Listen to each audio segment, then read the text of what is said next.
Hello Scorpio, Sun, Moon, Rising, and Venus signs. Kamusta kayo?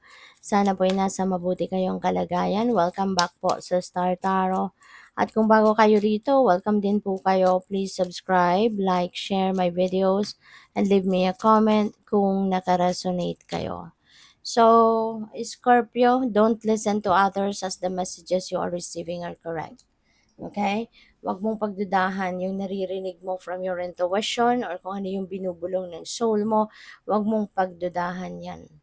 Okay? Kasi that's coming from the divine. That's divine guidance. Okay? So, mas yun ang dapat ninyong pakinggan. Yun ang dapat ninyong isa-isip, isa-puso, or pagtiwalaan rather than listening to Marites or Marisol. Okay? Kasi yung mga sinasabi ni Marites at ni Marisol, you never know kung sinasabi lang nila yan for their own benefit or sila yung makikinabang dyan or talagang sincere sila sa'yo. Whereas, yung bulong ng intuition mo, yun ang siguradong magdadala sa'yo sa tagumpay, sa tamang daan, kasi that's divine guidance. That's coming from the universe. Kaya yun ang mas dapat na paniwalaan mo at pakinggan mo. What you think is what you create. Okay? So, paalala din ito sa'yo na kung anong iniisip mo, anong laman ng isip mo, yun ang mangyayari. Yun ang magmamanifest, no, sa reality mo. Kaya kailangang anuhin mo yan. Kailangang maging aware ka, no, sa ilalagay mo sa isip mo.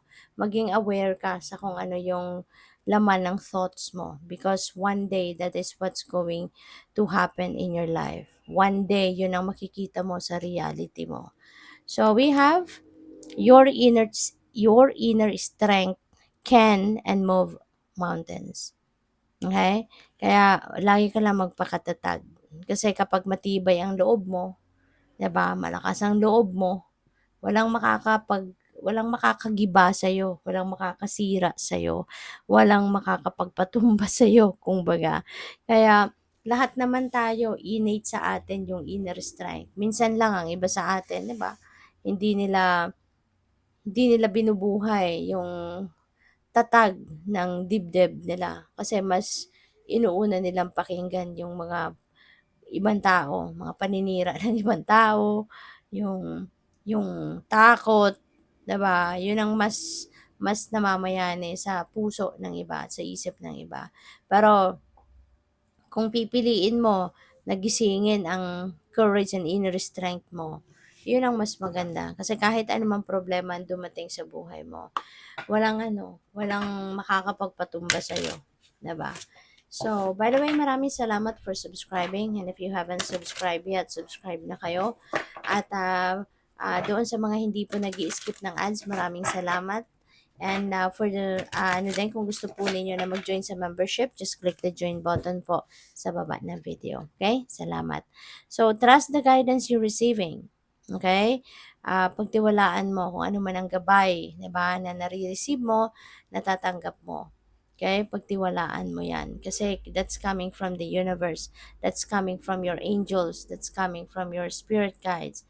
Sabi nga dito, Archangel Uriel has blessed you with a brilliant epiphany. I am also present to clear away your worries so you can trust your divine guidance. So, meron ditong collaboration na ginagawa si Archangel Uriel and Archangel Michael, 'di ba? Para na marinig mo kung ano yung gabay nila or gabay ng universe para sa iyo. 'Di ba? Ginagamit sila ngayon or inutusan sila ni God, no? Si Archangel Uriel and Archangel Michael para tulungan ka na mas makita mo yung guidance ng divine, no?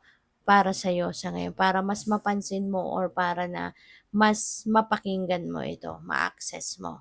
So we have regain your focus. Trivial life matters are distracting you from your goals.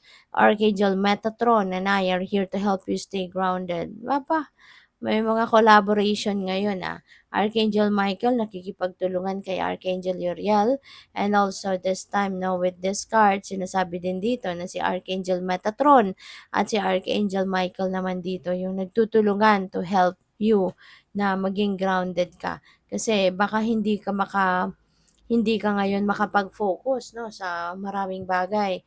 Kasi maaaring naka-focus ka lang sa iisang bagay, 'di ba? Maaaring gano'n at baka hindi mo napapansin na there are other areas of life na kailangan din ng iyong atensyon. There are, other areas of life na kailangan mo din asikasuhin, hindi ba? So, kaya ngayon tutulungan ka ni Archangel Metatron and Archangel Michael to get grounded, 'di ba? So, you will be guided dito na magpahinga ka din, mag-meditate ka, mag-prayer mode ka, magdasal ka, at magnilay-nilay, magmuni-muni. So that you would be able to get yourself grounded para makabalik ka sa focus, makapag-concentrate kang muli. So we have open your heart, no one is perfect. Stop judging yourself and others and let love heal the situation. So buksan mo daw ang inyong puso at tanggapin mo, tanggapin mo, isipin mo na no one is perfect. No, only God is perfect, but no one here is perfect. 'Di ba? Lahat tayo may mga shortcomings na nagagawa. Lahat tayo may flaws, lahat tayo may mga imperfections. Kaya dapat hindi tayo nagja-judge, 'di ba? Hindi natin gina-judge ang sarili natin at ang mga tao, 'di ba? So what else? We have someone new is coming. Wow, this is exciting. An important new relationship is on the horizon. Open your mind and heart so that happiness can enter your life. Okay? So there is an important relationship na mabubuo dito. Maybe you are meeting someone new at baka ito yung magiging jowa mo. Baka ito yung magiging boyfriend or girlfriend mo. 'Di ba?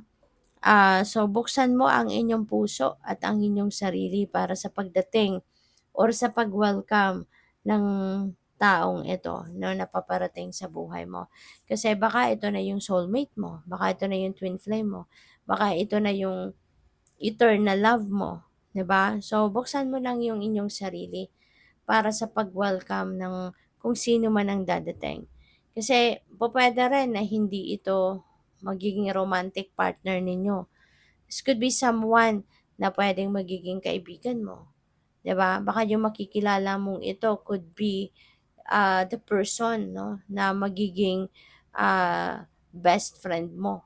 'No, na siyang talagang kumbaga nakalaan para sa'yo na maging kaibigan mo and your relationship will develop into a very deep friendship, 'di ba, na siyang magiging karamay mo, 'di ba, sa maraming bagay, yung mga gano'n ba. Kaya be open 'no, be open to any opportunity lalong-lalo na sa ganitong klase na meron kang makikilalang ibang tao that could play a significant role in your life in the future. So, good luck.